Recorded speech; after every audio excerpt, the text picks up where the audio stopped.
నమస్తే, welcome to reflection. నేను మీ అమోఘ్ దేశపతి. ఈ వీడియో ఖచ్చితంగా చాలా చాలా చాలా ఇంపార్టెంట్ అబ్బా. మన భవిష్యత్తు కోసం ఖచ్చితంగా 10 మందికి పంపే ప్రయత్నం చేయాలి. ఈ ఏడాది జనవరిలో హార్వర్డ్ యూనివర్సిటీలో ఒక ఆసక్తికరమైనటువంటి అధ్యయనం జరిగింది. ఆ అధ్యయనం చేసినటువంటి ఓ పరిశీలన కాంగ్రెస్ రాజకీయ భవిష్యత్తును సూచిస్తున్నది. ప్రధానులు, ముఖ్యమంత్రులు, పార్లమెంట్ సభ్యుల వారసులు అనేక మంది తర్వాత కాలంలో చట్టసభల్లోకి వారసత్వం కారణంగా వచ్చారు. అందుకు అనేక ఉదాహరణలు ఉన్నాయి. అయితే వాళ్ళంతా ఏకకాలంలో తమ తాత తండ్రులతో పాటు చట్టసభల్లో కూర్చోలేదు. వేరువేరు కాలాల్లో గెలిచి ప్రజాప్రతినిధులయ్యారు. కానీ తల్లి, తనయుడు ఒకే సమయంలో పార్లమెంట్లో ఉండటం ఇదే తొలిసారని హార్వర్డ్ పరిశీలన సారాంశం. సోనియా గాంధీ, ప్రియాంక గాంధీ, రాహుల్ గాంధీలు పార్లమెంట్ సభ్యులుగా ఉండటం అరుదైన సందర్భంగా హార్వర్డ్ అధ్యయనం తేల్చింది. హార్వర్డ్ పరిశీలన ఉద్దేశం ఈ చిన్న విషయాన్ని చెప్పేందుకు కాదు. కాంగ్రెస్ పతనంపై అధ్యయనం చేస్తున్నటువంటి క్రమంలో కారణాలు వెతుకుతున్నప్పుడు ఈ పరిశీలన అనేది తెర మీదకి వచ్చింది. 2014 నుంచి దశాబ్ద కాలంగా లోక్సభ ఎన్నికలలో, రాష్ట్రాల శాసనసభ ఎన్నికల్లో కాంగ్రెస్ పార్టీ ఎందుకు దారుణమైన ఓటమిని చవిచూస్తుందనే ఉద్దేశంతో హార్వర్డ్ ఈ అధ్యయనం చేసింది. ఈ అధ్యయనంలో భాగంగా ఓ ప్రశ్నకు ముందుకు తీసుకొని వచ్చింది. ప్రతి బ్రాండ్కు అది నిర్వహించాల్సినటువంటి పాత్ర ఒకటి ఉంటుంది. దానికో వినియోగ విలువ, ప్రయోజనం ఉంటాయి. రాహుల్ గాంధీ బ్రాండ్ ప్రయోజనం ఏంటిది? దాన్ని ఎందుకు సృష్టించారు? దాన్ని ఎక్కడ ఉపయోగించుకోవచ్చు అంటూ దానికి జవాబు వెతికింది. అస్పష్టతే కాంగ్రెస్ పతన రహస్యమని తేల్చింది. మోదీ వ్యూహ రచనను పోలుస్తూ రాహుల్ స్థితిని వివరించింది. రాహుల్ గాంధీ తన లక్ష్యాన్ని నిర్దేశించుకొని అక్కడికి ఎలా చేరుకోవాలో నిర్ణయించుకోవాలి. మోదీ ఒక త్రిముఖ వ్యూహాన్ని అనుసరించడంతో పాటు అందరి కోసం అభివృద్ధి, అందరితో కలిసి అభివృద్ధి అని ప్రచారం చేసుకుంటా ఉన్నారు. అలాగే రాహుల్ తనకంటూ ఒక ఇమేజ్ను, ఒక ప్రచార నినాదాన్ని సృష్టించుకోవాలి అంటుంది హార్వర్డ్ అధ్యయనం. ఒకరోజు ఆయన రైతులతో కనిపిస్తారు. ఆ తర్వాత ఆయన గిరిజనుల గురించి మాట్లాడతారు. కొన్ని రోజుల తర్వాత కుల ఆధారిత జనగణన చేపడతామని అంటారు. ఈయన ఒకే సమస్య మీద ఎక్కువ కాలం ఉండరు. కుల ఆధారిత జనగణన వంటి అనేక అంశాలు నిజానికి ఆయనవి కావు. నిజానికి వాటిని లేవనెత్తింది విపి సింగ్, ములాయం సింగ్, లాలూ యాదవ్. ఆయన చేస్తున్నదల్లా తిరిగి ఆ సమస్యలను లేవనెత్తడమే అంటూ తీక్షణమైనటువంటి పరిశీలన చేసింది. ఇక థర్డ్, రాహుల్ గాంధీ తన 4500 కిలోమీటర్ల పాదయాత్రలో ఎవరెవరిని కలవాలో పార్టీ ప్లాన్ చేసిందా? ఆయన పాదయాత్ర ముగిశాక ఇతర పార్టీ నాయకులు లేదా కార్యకర్తలు ప్రజలను కలిశారా? వాళ్ళు పాదయాత్ర గురించి ఏమనుకుంటున్నారో తెలుసుకోవడానికి, ఆ సందేశాన్ని జనంలోకి వ్యాప్తి చేయడానికి ప్రయత్నించారా? పాదయాత్ర తర్వాత వాళ్ళు చేయాల్సినటువంటి పనులు చేశారా అంటే ఏమీ చేయలేదు. కేవలం విహార యాత్రలాగా పాదయాత్ర నడిచింది. దాని నుంచి రాహుల్ గాంధీ ఎలాంటి అనుభవాలు నేర్చుకున్నట్టు కనిపించదు కూడా.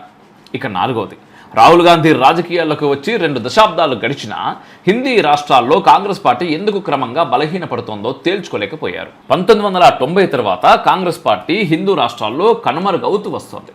యూపీ, బీహార్ వంటి అతిపెద్ద హిందీ రాష్ట్రాల్లో కాంగ్రెస్ పార్టీ నామమాత్రంగా మిగిలిపోయింది. ఇటీవల ఎన్నికల్లో 100 సీట్లు కూడా సాధించలేకపోయింది. 2014లో 44 స్థానాలతో సరిపెట్టుకున్నది. 2014లో 20 రాష్ట్రాలు, కేంద్రపాలిత ప్రాంతాల్లో ఒకటంటే ఒక్క స్థానాన్ని కూడా కాంగ్రెస్ సాధించలేకపోయింది. ఇక ఐదవది, పాదయాత్ర సందర్భంగా లాలూ ప్రసాద్ యాదవ్ ఇంట్లో రాహుల్ గాంధీ మాంసం వండిన సన్నివేశం బీజేపీకి ఒక బలమైన సంకేతంగా మారింది.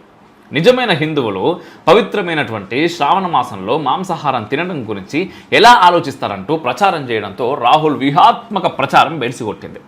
రాహుల్ గాంధీ గురించి మిత్రపక్షాలు చేసినటువంటి అతి ప్రచారం కూడా కాంగ్రెస్ కొంప ముంచిందంటున్నారు పరిశీలకులు. ఇక ఆరవది, కాంగ్రెస్ రాహుల్ గాంధీని పార్టీ సిద్ధాంతాల మార్గదర్శకుడు, యోగి, అపురూపమైనటువంటి వ్యక్తి, మానవాతీతుడు అని అభివర్ణించేంత వరకు పోయింది. మిత్రపక్షాలు రాహుల్ గాంధీలో దేశ నాయకుని చూడడం ప్రారంభించాయి. ఆయన భారత్ జోడో యాత్రను నేషనల్ కాన్ఫరెన్స్కు చెందిన ఫరూక్ అబ్దుల్లా 100 సంవత్సరాల క్రితం ఆదిశంకరాచార్యుడు చేసిన ధర్మయాత్రతో పోల్చిండు. రాహుల్ గాంధీ భవిష్యత్తులో దేశానికి నాయకత్వం వహిస్తారని ఎన్సీపీ నేత శరద్ పవార్ అన్నారు. ఇక 7th వన్, రాహుల్ ప్రజా జీవితంలో ఇమిడని వ్యక్తి. రాజకీయాలను కేవలం తాత్కాలిక ఆసక్తిగా మాత్రమే భావిస్తూ ఉంటాడు. ఇది మనం అందరం కూడా చూస్తూ ఉంటాం. రాజకీయాల జీవితాన్ని వెచ్చించే ఆచరణగా చూడడు ఆయన. ఎప్పుడు పార్లమెంట్లో ఉంటాడో, ఎప్పుడు హఠాత్తుగా కనుమరుగవుతాడో తెలియదు. దేశం దాటి ఏ దేశానికి పోతాడో కూడా ఎవరికి తెలియదు. ఎందుకు వెళ్తాడో తెలియదు. ఇలాంటి పరిణామాలు రాహుల్ గాంధీ రాజకీయ అభినివేశాన్ని ప్రశ్నార్థకం చేస్తూ ఉన్నాయి. కుటుంబంలో పరంపరగా వచ్చినటువంటి రాజకీయం అనేటటువంటి వలలో చిక్కుకున్న వ్యక్తిలా కనిపిస్తాడు రాహుల్ గాంధీ. ఏ రాజకీయ పార్టీ అయినా ఎన్నికల్లో ఓటమి పాలైన తర్వాత బాధ్యత తీసుకొని మరింత కఠోర దీక్షతో పనిచేయాలి. కానీ రాహుల్ అందుకు భిన్నంగా పలాయనవాదాన్ని ఆశ్రయించాడు. ఇక 8వది, ఇండియా కూటమిలో కాంగ్రెస్ పార్టీ మిత్రపక్షమైన తృణమూల్ కాంగ్రెస్ పశ్చిమ బెంగాల్లో సీట్ల పంపకంపై విభేదిస్తున్నా. దాని అధినేత్రి మమతా బెనర్జీ ఇండియా కూటమికి ప్రధాని అభ్యర్థిగా మల్లికార్జున ఖర్గే పేరును ప్రతిపాదించారు. మమతా బెనర్జీ అభిప్రాయం ప్రకారం రాహుల్ గాంధీ బలమైన అభ్యర్థి కాదని, ఆయన ఆకర్షణీయమైన బ్రాండ్ కాదని ఇది సూచించింది. ఇక 9th వన్, కాంగ్రెస్ దురహంకారానికి కారణం పాదయాత్రకు పెద్ద సంఖ్యలో వచ్చిన జనాన్ని చూసి రాహుల్ గాంధీ, ప్రియాంక గాంధీ వాళ్ళ పార్టీ అది ప్రజల మద్దతు అని విశ్వసించారు. రాజస్థాన్లో మిత్రపక్షాలు బలంగా ఉన్న చాలా స్థానాల్లో కాంగ్రెస్ అభ్యర్థులను నిలబెట్టింది.